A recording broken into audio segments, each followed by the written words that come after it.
नगरपालिका निवडणुकांसाठी उमेदवारी अर्ज मागे घेण्यासाठी शुक्रवारी शेवटचा दिवस असला तरी रायगड जिल्ह्यातील गुरुवारपर्यंत पेण, अलिबाग, रोहा या 3 नगरपालिकांमध्ये एकूण 6 उमेदवार बिनविरोध निवडून आले आहेत.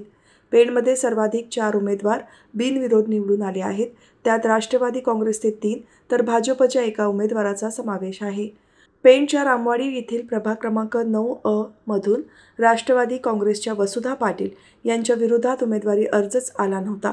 त्यामुळे त्या बिनविरोध निवडून आल्या आहेत. पेणमध्ये भाजप आणि राष्ट्रवादी काँग्रेसची युती झाली असून त्यांनी एकमेकांविरोधात उभ्या केलेल्या उमेदवारांचे अर्ज मागे घेतले आहेत.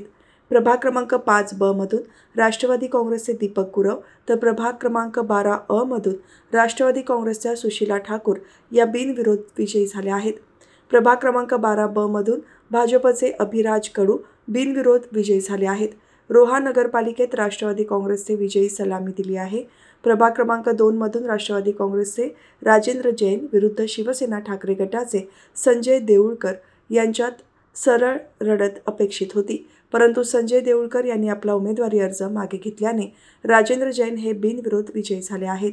अलिबाग नगरपालिका निवडणुकीत प्रभाग 2 मधील प्रतिस्पर्धी उमेदवार यांनी गुरुवारी आपला उमेदवारी अर्ज मागे घेतल्याने प्रशांत नाईक बिनविरोध निवडून आले आहेत.